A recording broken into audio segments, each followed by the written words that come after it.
Welcome to Heartspeak Podcast, embracing our magic inside and out. Well, hello there, wherever you're in the world. Happy New Year! This is an amazing year of innovations, new experiences, bringing forward those ideas that have just been floating around in your head into reality. And for me, that has been bringing forward the ideas that have been in my head for at least 3 years and seeing them published in my book, The Magic of Mother Nature. I thank all of you who have supported me both in the writing of the book and in buying the book. And I'm very happy to let you know that it's ready in its pre-sale form on Amazon and other great bookstores, as well as within my own store. But today I want to share with you some of those insights so that you can really bring them into practice. And over the next few weeks, I'll be sharing more of that on my Instagram and Facebook Reels, just little snippets of what we can do to make sure that we become the fully evolved human beings that we are meant to be. So how did I come about writing this book? Well, this is my 10th book, I'm very excited to say. And I'm pleased with all the books. Each book has been a phase of my life or something that's really fascinated me, including Frontiers of Health, which I wrote 35 years ago now, but very much about the message of disease. And as you know, I've written books on intuition and a lot of work on empowering the feminine. But this was an area of my life that I think I'd kept a little secret, or maybe just as a hobby, rather than bringing it really to the forefront of who I am. And that is my ability to tap into the natural kingdoms, to talk to the divas, to see the diva kingdoms, the fairies, the gnomes, the clouds, the light beings that are found in trees, the elves. And whatever we call them, they are all part of this amazing environment in which we live, where everything is alive, everything is conscious. And the key to this is it's not there just for our pleasure, that we are surrounded by millions of other species who live on the surface, who live above the earth, and who live within the earth, all of whom have chosen this amazing time in history for their own expansion of consciousness. Because at this present time, our sun and all the planets are all immersed in this galactic current sheet that is reversing and upgrading everything it touches. And that's why we're seeing so many changes on the different planets in terms of their weather systems. But we're also seeing extreme weather here. We're seeing a slowing down of our magnetic field, maybe even moving into reversal. But all of this is happening because it's almost as if Mother Earth is taking a deep out breath before she starts that next breath at these higher frequencies of consciousness that this galactic sheet is offering. So we're all in this stage of breathing out the old, letting go of old structures, matrices that we thought designed who our lives. Here we are, we're going to work this hard and then we'll die. No, all of that is way undermining who we are. We are mighty light beings surrounded by other light beings, all of whom have come here to expand the consciousness not only of their own species, not only of our planet Earth, but of the universe itself. So each of us is working with divine energy, and each of us has been programmed to express that divine idea into this unique place, which is this third and fourth dimensional space, and see it manifest. And in its manifestation, we come to know ourselves. In other words, it's not just the fact that I've written the book. The fact is that if other people enjoy it, or I see it being enjoyed in any way, if I enjoy seeing it, I already have created something entirely new because of my reflection of the experiences of my creations. And this is a first key point I want to make sure you all understand. Nothing that any of us have done in this life is a mistake. We may have made it a bit harder for ourselves, but as a divine light being, every one of your experiences has been chosen by you, by your higher self, so that you may expand your understanding and know yourself better. And in that knowing of yourself better, it's you're saying, okay, I had that experience, that was that. But not to get lost in the experience, but more like, what did I learn from that experience? How did I grow? How was my soul enriched because of that experience? And I often feel that that's part of the spiritual teachings that are left out. People are so caught up in, oh, I want to expand my consciousness, but it's happening all the time. But we need to be consciously aware of everything that we've created. Everything we do is a manifestation of this divine dream, and the divine dream wants to know itself more fully. So how can I do something which will expand the conscious awareness of the universe? And the challenge is not so much that we don't create, we're creating our reality all the time, but we keep doing the same thing and expecting a different result. The challenge for us, and especially in this year, is to test ourselves out. Do something that's a bit risky. Do something that needs a bit more courage. Do something that you say, oh, I couldn't do it, look at me. Do it. Because this is a time where it's almost like the light of your soul is wanting to express itself through as many of your petals, your subpersonalities, as possible. So just taking one step into the unknown and expressing yourself from there, joining a club, leaving a club, doing something that you said, oh, I could never do that, do it. Making space for yourself. Anything you can do to say, I'm going to do something differently. As we used to say, wearing odd socks, putting your watch on the opposite hand, do something that's different. See the world from a different point of view. And when you find yourself caught up in a drama or a situation in the world, and you're just so intensely involved, recognize that the more you put energy into something, which is a hologram, the more powerful or more persistent that hologram is. So if you want to change the world, stop putting energy into it. Stop putting energy into the thing you don't like.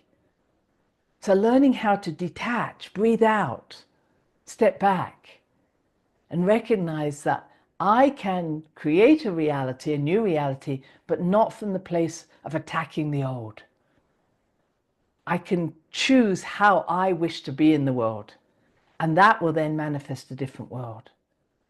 Because we're living in this holographic world, this world where everything I believe is what I see, and what I see then helps me to know that I believe it. But just change the little angle of your thinking. Let go of the attachment to the result of, oh, this is right, I'm right, and everything will change. So already I'm telling you, we are living in a holographic world where nothing is set in stone. It's just waiting for us to see it from a different angle, and a new something will appear. Everything around us is alive and conscious. It is infused with divine love, divine energy. It is an idea from the divine mind. And so what I see is that each species, each one of us, each light being has said, what would be the perfect setting for me to be able to experience the fullness of who I am? So for me, my soul said, okay, the perfect setting for me would be, well, let me go back one step. My higher self, which is living in the fifth dimension and above, 95% of me lives in the fifth dimension above, created a soul, 5%. And then the soul said, what is the perfect situation I could envelop myself in, which would allow my soul to shine out in this world? And so what I did was, my soul, birthed through the heart of the earth, Mother Earth, it developed through my heart. It said, okay, Christine, if we're going to make a Christine who's going to have these experiences, these are the beliefs she needs, these are the emotions she needs, this is the physicality she needs, she's going to be a woman this time. And it's created all of this, it almost, as I like to say, in the astrology chart. It's almost like everything that's in astrology is who I am. And I call that my earth suit. My soul enveloped itself in an earth suit that was perfect for it to express itself in this life. Now, something else may have said, no, I don't want to do human. I'm going to go and do stone. And some of you might say, why would you want to do stone? Because stone is one of the oldest and most revered parts of the nature kingdoms. It carries the wisdom, the knowledge of the universe. So you might say, I fancy being that. I fancy going being a stone for a while. And as I like to tell the story, something else may say, I'm going to be a blue iris. And so here's the story that I was traveling around and I was in Tokyo in one of my favorite gardens, and there was a beautiful display of irises. Some were blue, some were purple, but they all beautifully came together. And I said to this blue iris, you look beautiful. And the being inside, the light being, said, yes, that's what I came here to do. I came here to be a beautiful blue iris, and when I've stopped being a beautiful blue iris, I'll drop the outer covering, which is what we call the blue iris, and my spirit will return to the source. And that's what we're here to do. We're here to live our lives fully, to be the human being, the perfect human being. We've designed ourselves perfectly for our soul, for the divine to work through. When that time comes, it's done, we leave. And that's what it's about. And then we reinvent ourselves somewhere else, or maybe on this planet or somewhere else. It doesn't matter. But we're never meant to be fearful of death or fearful of something coming to an end. We do what we came here to do. It's completed. Thank you. I'm off. So we are light beings. 95% of us lives in the fifth dimension above. 5% of the higher self coalesced to create the soul that then incarnates onto this planet and develops itself in an earth suit to fulfill its destiny. Once that's finished, that soul will carry all the wisdom back into the higher self and the physical body, earth to earth, ashes to ashes. And that's what everything is doing around us. The earth, Mother Gaia, is alive. She's doing the same thing. The sun, our star, is doing the same thing. The galaxy, she's doing the same thing. And all the galaxies. Everything in this universe is alive, conscious, intelligent, and self-organizing. And they are all containing a divine idea, a breath of God. Then they do that because the Godhead, the divine, the creator, knows that as it breathes life into everything, it comes to know itself more fully. And that's its purpose with an infinitely expanding universe. So our purpose is also to know ourselves more fully. If we keep doing the same thing, repeating patterns, we don't grow. This year is a year to do something that's different, something that will enrich your soul, something so that you say, I know myself more fully because of that experience. Everything's alive, everything's conscious. Light beings surround us all the time. And these light beings are on the surface with us and live within the earth, called inner earth or inner beings, and above the earth. And they all are living on different frequencies. So we might say at this moment, my earthly self is in the third and fourth dimension, but my consciousness exists in these other dimensions at higher frequencies. And our job is to develop our intuition, our telepathy, and telepathy means heart-to-heart connection, so that we may relate with these other light beings who are living at other frequencies than our own. And we can start with the nature kingdoms. So we're surrounded by these wonderful beings who are willing to talk to us when we approach them with respect and not as some superior being. So I always say, you introduce yourself. You may actually say, can I speak to you with great honor and respect? And then rather than saying, this is what I want, say, can you introduce yourself? Who are you? Let me know about you. Let us relate as you would talking to another human being. And then say, is there wisdom that you wish to share? Because the planet and the universe is made up not from individuals that are separate, but everything is interconnected. This is part of the quantum physics that I talk about. And because of that interconnection, every time something comes together with something else that's different, something new is formed. So when you're having that exciting conversation with someone, a friend, a family member, that you like, oh, we're on the same page, but you're not only just on the same page, you're inspiring people or each other with something new is grown. And that's the same as two galaxies talking to each other or two stars. This universe is constantly interacting. And in its interacting, it is seeking to create more and more different life forms. So our purpose is not just to stay in our little cocoons, but to be attracted to those things which resonate with our heart, with our soul. So you may have a favorite hill you like to climb to, or a tree or a rock. And I want that connection to be really important. So you say, why do I go to that tree? Well, you're feeling a resonance, a connection. Something inside you is resonating with something inside that tree. And the more we can feel that resonance and be aware of it, the more we'll attract towards something that not only is alike us, but can inspire us to go to new heights. So that when you're with that tree, it might be the perfume of the tree, or the pattern of the tree, the geometry, or it may be the sound of a bird. And you might say, I don't know why I'm attracted to this tree or this bird, but your right brain is picking up these very subtle frequencies, and it's stimulating something inside your cellular nature to waken up. And that's what we're about at this time. We're waiting to be attracted towards something, and as I'm saying, resonant relationships.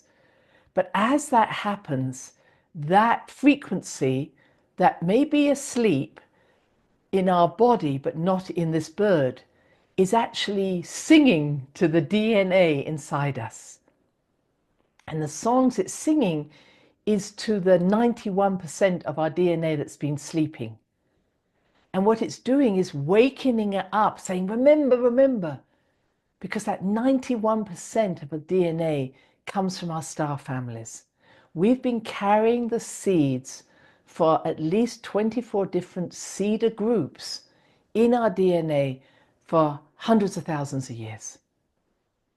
Now, as we approach this current sheet, or we're in this current sheet from the galaxy, the star people are coming close, and they are singing to our DNA because we are carrying their seeds, and we are literally nurturing and expressing the skills, the qualities, the information that comes from our star families, but we are carrying it. So you might come up with new skills this year. You might say, well, I'm going to take up singing. I've never done singing. But your star family is saying, you're carrying our seeds. We need you to bring this to the surface. Now, there are seeds that we carry that may be not so pleasant to bring to the surface, but they still need to be brought to the surface. So you may feel more warlike or angry, but once you meet them, you can then choose how to express them. When we suppress something or hide it, we can't work with it. So everything is coming to the surface. I should say good or bad, but it's not to be judged. It's like, okay, I'm going to work with this energy in this way. So we are attracting our star people. We are making contact with the Deva kingdoms around us, speaking to them, listening to their wisdom, helping them as much as they help us. Sometimes we need to help them, but they are more helpful to us because they're more evolved. And we're also talking to the inner earth beings, who live on higher and higher frequencies as it gets closer to the center of the earth. They are very happy to talk to us, but they see us as slightly barbarians on the surface. They can't understand why we would kill other people or hurt other people. And they're really waiting for us to grow up, be more mature, more responsible. But they are also willing for us to meet them and again share our wisdom, share our experiences, the skills, and this is going to be the future. So I've covered a lot of what I bring forward in the book. There's quantum physics, there's holography, there's all the contacts with the Diva kingdoms, and I hope through my writing I share many of the stories that I've experienced during my life. And in the 3-year writing, some people would say to me, well, are you channeling this work? That's never been my way. My way with my spirit guides is always that they will give me a multi-dimensional image of what they want me to write, and I have to translate that down into a language that is on a two-dimensional piece of paper. But I love it because it's like going to the very best university in the sky. Because I love learning and I love having that ability to translate something that's quite complex and make it understandable. Which is why I share a lot of my own stories, because I think as an oral teacher in those old traditions, it is through storytelling that we learn the most. So I hope you will enjoy learning more from this book. I will also be running courses this year on this subject, really trying to enhance the telepathic skills, enhance our means of communicating with these different light beings, again, whether they live in the earth, on the earth, above the earth, in us, around us, because it's no good just saying they're there. We have to enhance our skills, our consciousness, to be able to pick up on this magic. And one simple way that I'll finish with is just really being able to sense energy between your own hands. This is an exercise many of us have done, where we just bring our hands together and the etheric body of one hand meets the etheric body of the other, and you feel either pressure or heat or even cold between the two hands. If you then take your non-dominant hand and run it up and down the naked arm, you should be able to feel the hairs rising. Again, this is just a resonance, an electrical resonance that's happening. But you can do the same thing with the palm of your hand, non-dominant hand, over plants, over animals. Pick up their energy. And what you're looking for is, where am I resonating with that energy, and where is it different? Where am I not resonating? And then there are many more exercises I share in the book, as well as on the Insight Timer course that I set up a few years back called The Magic of Mother Nature. The key to all of this, as I come to a close, is really saying we are not lowly beings, we are mighty beings. We are living in an energetic world of consciousness. We are here as creators and as evolved human beings that chose to be here at this amazing time to change not only our consciousness, but also align with the consciousness of everything that is also growing and expanding, which includes our own planet, includes the sun, the galaxy, etc. This is not a time to be small.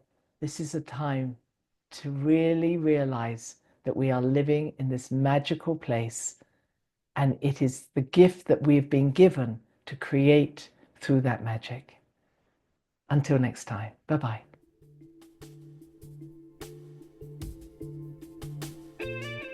Thanks for listening to the HeartSpeak podcast with Dr. Christine Page. Please check out all HeartSpeak episodes in the podcast archive section on www.christinepage.com.